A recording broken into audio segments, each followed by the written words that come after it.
A ver, ¿se ve bien? No encuentro la opción acá para poner. Creo que comencé a grabar ya, ¿eh? Bien. ¿Se ve? Sí, Bueno, perfecto. El texto que vamos a ver hoy entonces, en realidad es un libro que se llama Historias de la Teorías de la Comunicación. Es de Armand y Michel Matelart. Ellos son un matrimonio, ambos sociólogos, y bueno, actualmente residen en Francia. Este libro se editó por primera vez, acá están los personajes, se editó por primera vez en 1995 en una edición en francés, y bueno, luego la edición al español fue en 1997. A ver, este texto, como lo indica su título, habla de historia de las teorías de la comunicación. Como bien el profesor Quiroga dijo la vez pasada, no se puede hablar de una sola teoría de la comunicación, ya que sería imposible, y además es un proceso demasiado complejo que abarca disciplinas de todo tipo, ¿sí? Desde la sociología, la antropología, la psicología, la sociología, y así podemos seguir, y que sería, digamos, de un reduccionismo tremendo plantearlas como, o plantear que hay una teoría de la comunicación, cuando en realidad lo que hay es un sinnúmero de abordajes desde diversas escuelas o teorizaciones o investigaciones, y a su vez desde diversas disciplinas. Entonces, por eso me parecía importante recalcar esto del plural y de las teorías de la comunicación. Ellos van a hacer un recorrido, a ver, el capítulo 1, en realidad, este libro es, por un lado, exquisito en cuanto al recorrido que hacen por la diversidad de autores, de escuelas, y de las diversas teorías, pero por otro lado es muy exhaustivo. Entonces, yo acá en las PowerPoint fui poniendo cosas así bastante puntuales, que también quedaron extensas, o sea, es muy extenso el libro, pero bueno, lo que me importa del capítulo 1 resaltar, después cualquier cosa, si necesitan que volvemos, eso no hay ningún problema, es que ellos van a empezar comentando que la comunicación se puede encontrar en sus orígenes entre fines del siglo XVIII, principios del siglo XIX, muy ligado a lo que son las redes físicas y a lo que tiene que ver con lo mecánico o mecanicista, ¿sí? Digamos, de la época. Citan como un primer paso a la división del trabajo de Adam Smith, del siglo XVIII, que después, como sabemos, va a dar lugar, digamos, va a suceder después la revolución industrial. ¿Sí? Acá, bueno, hablan de cómo la comunicación contribuye a organizar el trabajo en el seno de la fábrica y la estructuración de diversos espacios económicos, y cómo se ve la comunicación ligado a lo que son también los medios de comunicación o vías de comunicación, como son las fluviales, marítimas, terrestres, digamos al intercambio, ¿sí? Bueno, acá mencionan la revolución de la circulación que se da en Inglaterra y que sería previa a esta revolución industrial. Esto lo vamos a pasar. Bien, también aparece la comunicación, van a decir ellos, como ligado a la gestión de las multitudes. ¿Qué pasa? Luego de la revolución industrial se empieza a trasladar, las multitudes se empiezan a trasladar a la ciudad, ¿sí? Esto trae aparejado, por un lado, que se perciba como amenazante a la masa, y que surja junto con la masa, digamos, los medios de difusión de masa. Esto sería como un origen. Entonces, lo que se va a tratar es de poder gestionar a la masa y a los medios de comunicación también, o medios de difusión, que se llaman en ese momento de masa. Bueno, acá señalan una serie de autores, por ahí está bueno resaltar a Gustave Le Bon, que habla de muchedumbre, ¿sí? Y va a decir que la muchedumbre tiene un rol, digamos, bastante, a ver, que carece de todo tipo de autocrítica y no me sale la palabra, sí, que carecen de autonomía, digamos, y que quedan totalmente sugestionados, controlados e hipnotizados por los medios de difusión. ¿Sí?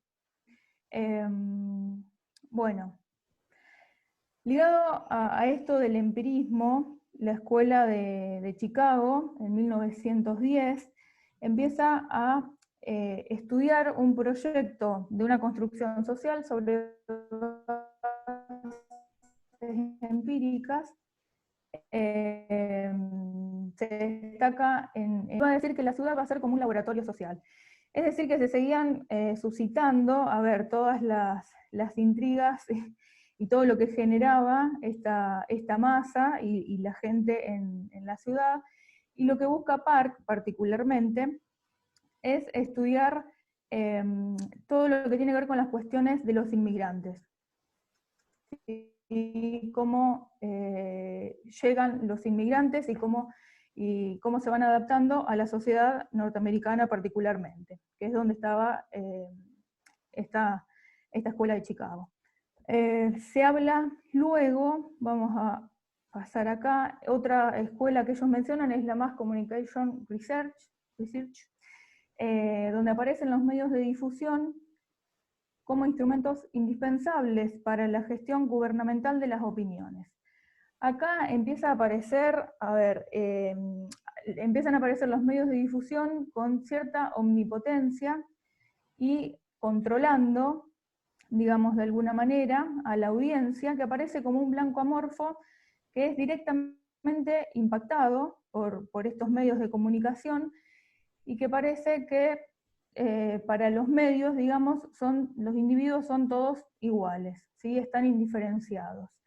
Este modelo es el de Laswell, ¿sí? Que en 1948 va a plantear esto de quién dice qué, por qué canal, a quién y con qué efecto. O sea que en esta época lo que interesa es qué efecto tienen los medios de comunicación en la masa, ¿sí? Es un modelo totalmente lineal de estímulo-respuesta, donde tenemos a un comunicador que dice un mensaje por un canal determinado a la audiencia, y lo que se va a hacer hincapié acá es con qué efecto, digamos, se realiza con qué efecto se realiza esta comunicación. Este esquema se conoce como el esquema de la aguja hipodérmica, por esto justamente, ¿no? Porque tiene un impacto directo, al igual que la aguja que se usa comúnmente en medicina, ¿sí? Bueno, vamos a ver.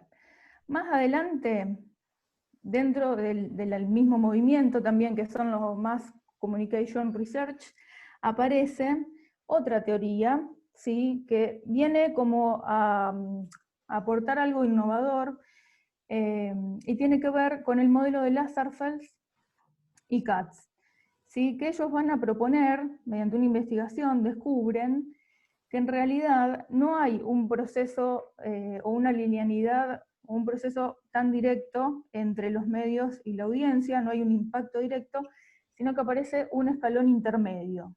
A esta teoría la llaman two-step flow, ¿sí?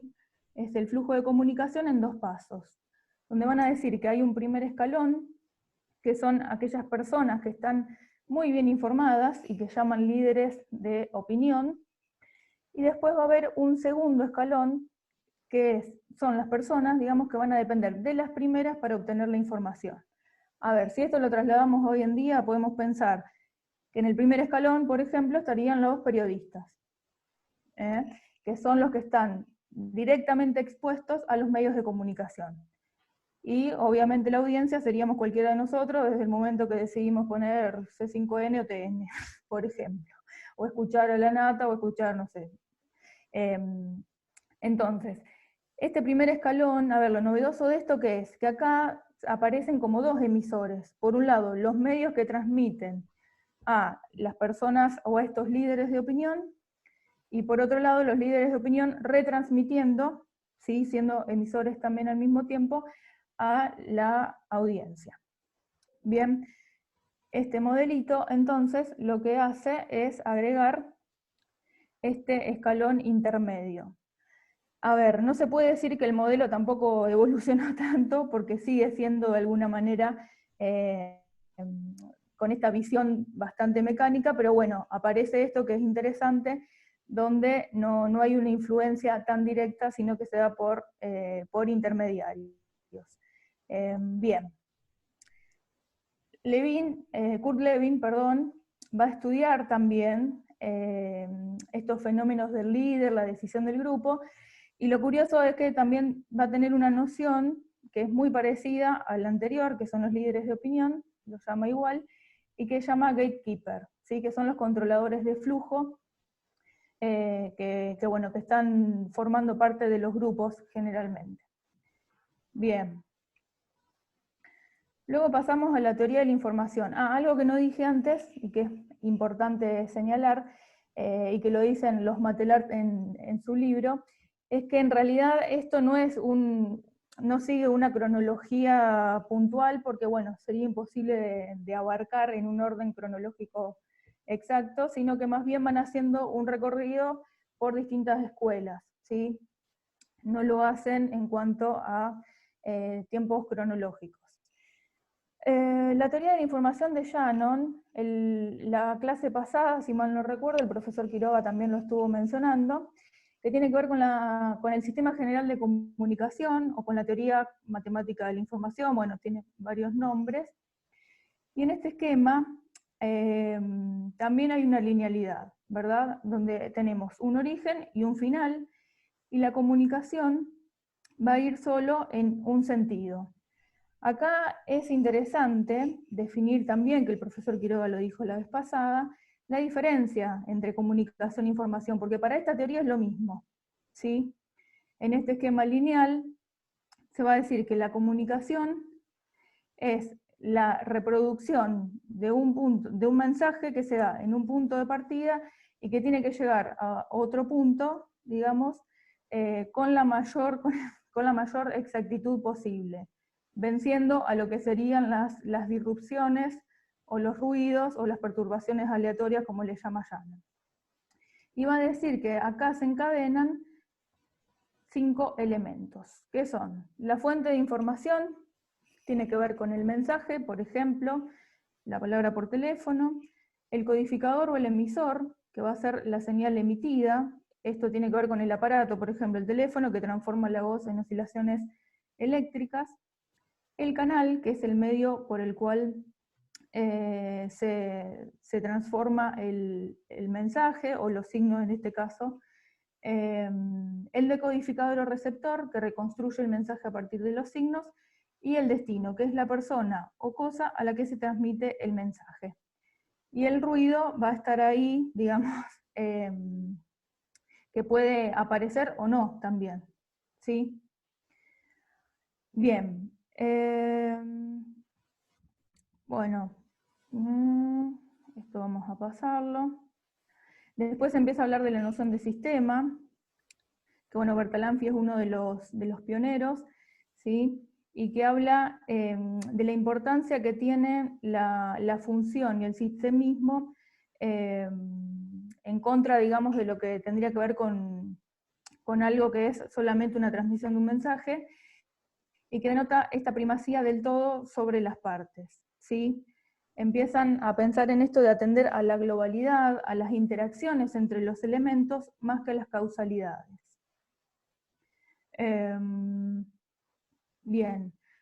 También aparece Norbert Binet, que propone esta teoría de la cibernética, donde él cuestiona el esquema de Shannon y dice, tiene que haber de alguna manera un retorno de la comunicación, tiene que haber un feedback, una retroalimentación, porque si no la comunicación, digamos, sería estéril y lo único en lo que se convierte es en información, ¿sí? Que eso después el profesor lo va a explicar seguramente cuando veamos esto de los distintos tipos de comunicación que se dan dentro de las organizaciones.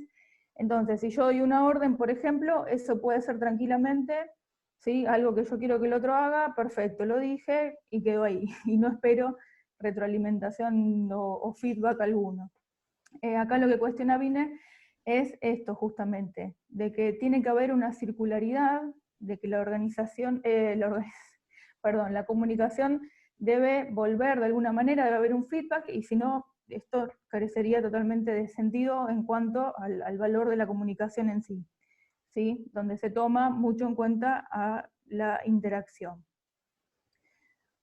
Acá aparece también un concepto que es el de entropía, que es la tendencia que tiene la naturaleza a destruir lo ordenado y precipitar la degradación biológica y el desorden social. Esto de la entropía, a ver, tiene que ver con que va a decir él que el sistema de alguna manera tiene cierta homeostasis y se está autorregulando y defendiendo, podríamos decir, aunque el término no es el correcto, de esta tendencia a la desintegración, ¿sí? que existe en el universo. Entonces va a decir que a mayor cantidad de información de un sistema, mayor será la medida o su grado de organización, y por lo tanto la entropía va a ser menor, ¿sí? Entonces sería que el sistema estaría más organizado o mantendría su identidad, su autonomía, en la medida que incorporara más información. Acá tenemos, bueno, el esquema que sería lo que quise representar es esto de la circularidad, y de que siempre que hablamos de comunicación, hablamos de un ida y vuelta, ¿sí? de una retroalimentación, de un feedback, que tiene, digamos, que estar, evidentemente, tal como lo conocemos ahora. A ver, hoy en día podemos hablar de esto, de que la comunicación es un proceso, de que tiene que haber una retroalimentación, un feedback, pero bueno, en su momento, a ver, este libro lo que va mostrando es eso, cómo se va llegando a esta idea. Redondeado. Bien, bueno, lo último que, sí, porque me voy por las ramas. No, no, todo bien. No, y lo último que quería llegar es esto, el Colegio Invisible, Escuela de Palo Alto, que fue, quería detener, acá con esto cerrar, que fue lo que Víctor estuvo explicando la vez pasada, de los axiomas de la comunicación, ¿sí? Donde aparecen Bateson y Watzlawick como los más reconocidos, quizás, bueno, Goffman también, que obviamente van a tomar lo de Norbert Binet, esto del esquema retroactivo de la comunicación, de la circularidad de la comunicación, y van a intentar dar cuenta de esta situación global de interacción y no solo estudiar variables aisladas, ¿sí? Que no servirían en absoluto.